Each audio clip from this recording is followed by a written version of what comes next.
You found it. Your home for the best content on your favorite team, the Fighting Tigers of LSU.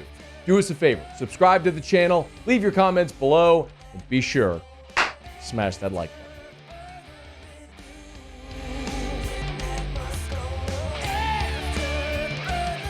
A great honor for an LSU baseball prospect for the class of 2026. And I understand we are staring right now at the 2025 draft and what members of this 2025 signing class might hear their names called, might never show up on campus. But Malachi Washington, who is out of Georgia in the Atlanta area, was named the National Underclass Player of the Year. So he's a high school junior, rising senior, 6'1", 185 pounds. He's out of Parkview High School in Georgia. As a junior, hit .538 with 15 homers and 59 RBI. Dude hit .538. Also can play all over the field. He'll play anywhere in the outfield. He can play in the infield. He even pitches for his high school team, which is pretty common, right? You're the best player in the country. You're going to play all over. William Schmidt was a great example of this. The dominant starting pitcher at Catholic High, but also played some shortstop and hit his senior year. Of course, came to LSU and is focused solely on pitching now. But I know the natural reaction to that from a lot of people is, well, he'll never show up on campus. And you might be right. Malachi Washington may, a year from now, be a guy that is projected in the top half of round one, takes a big signing bonus, and never shows up on campus. That could happen. He could be Connor Griffin.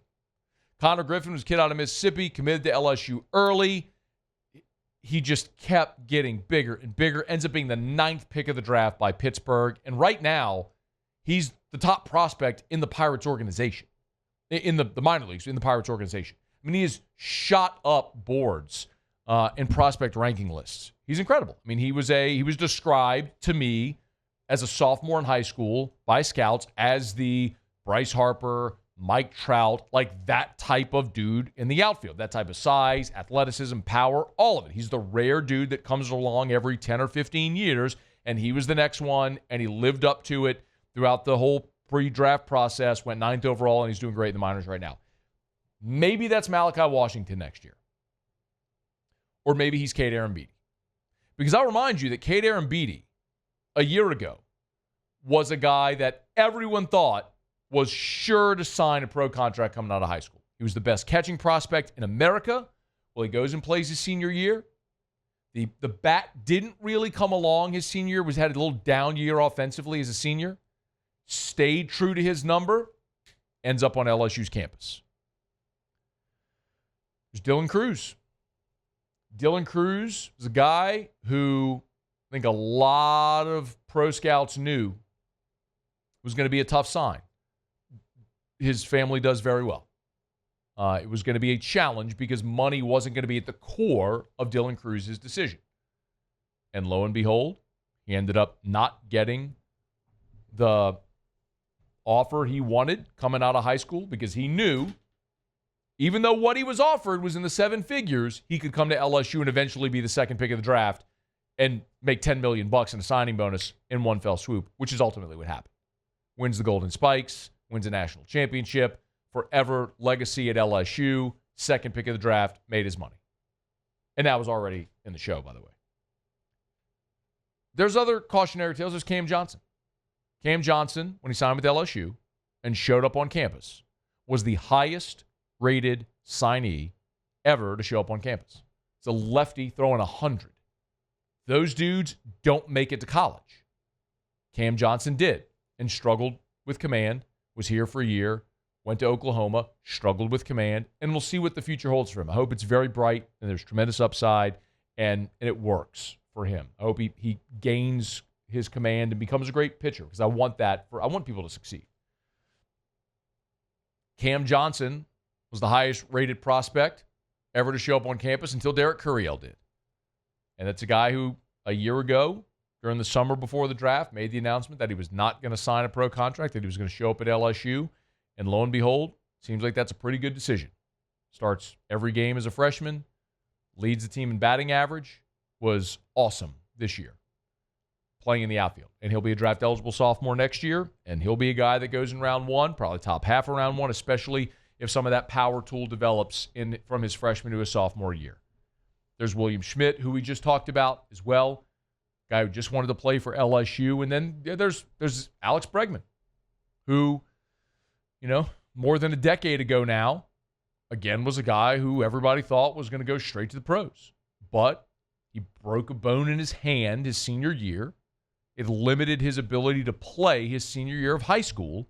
And so scouts didn't take him in round one. And he said, if I don't go in round one, don't take me because I'm going to school. So we all know famously Bregman ended up wearing number 30 his first year on campus as an acknowledgement of the 30 teams that passed on him in round one. And ends up winning the Brooks Wallace Award, becomes an All-American, gets to Omaha a couple of times, ends up becoming the number 2 pick in the draft, and has gone on to be a 3-time All-Star and made 9 figures and multi-time World Series champ. And, potentially, if he plays another decade at the clip he is, we'll see. Maybe one day you're talking about the Hall of Fame for Alex Bregman. All that to say, I get it. I get the conversation that we have a lot of times about guys that are highly touted high school dudes, and it's easy just to hand wave and say, well, they're never showing up on campus. And there's plenty of examples of guys that didn't, and guys we thought would be on campus, and during the process, it went the other way. I mean, Miguel Cairo's son a few years ago, the same thing happened. That kid was standing in line I had the conversation with Nolan Cain. All of the time invested in recruiting these young people.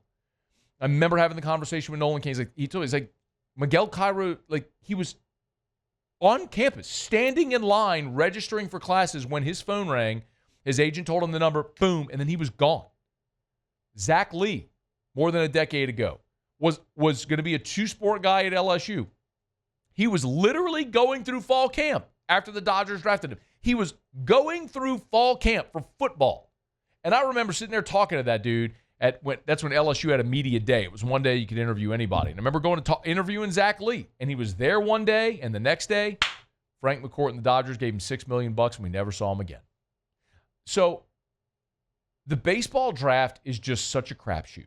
There are variables involved in that draft that don't exist in any other draft. Because in the NFL draft, in the NBA draft, once you're declared and that deadline passes, you're in. You can't come back.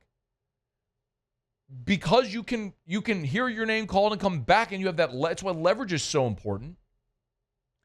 You have to wait to see how it plays out and what's going to transpire. So, when those deals are happening and phone calls are being made and players and agents and and teams are negotiating signing bonuses and whatnot, until those things happen and definitively where someone's going to be, you don't know where someone's going to be. So, look, I'll put it to you this way. In this era, college baseball coaches have more to sell to elite prospects than they ever have before.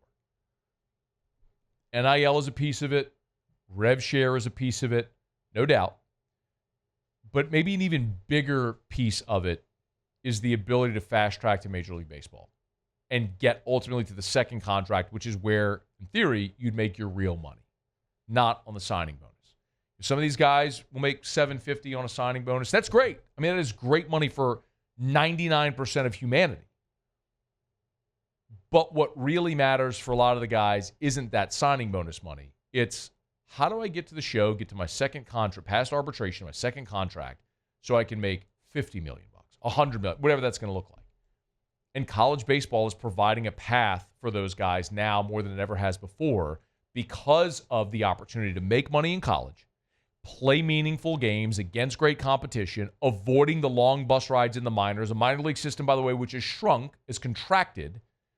You're seeing more appeal for guys to show up on college campuses. I don't know what's going to happen with Malachi Washington. Maybe he is the next Connor Griffin. Maybe he's the guy that becomes a top 10 pick and never shows up on campus. Or maybe he's Dylan Cruz or Derek Curiel or Alex Bregman or Cade Arrambide William Schmidt, or Cam Johnson, or any one of these guys who are super highly thought of that find their way to campus, and you hope for the best while they're in the purple and gold and for what may be after. But Malachi Washington, National Underclass Player of the Year by Perfect Game. He's an LSU commit. See if we can get him on campus a year from now. See him in the purple and gold. Hey, thanks so much for watching. Please leave your comments. I love to interact. And be sure to hit the red subscribe button below.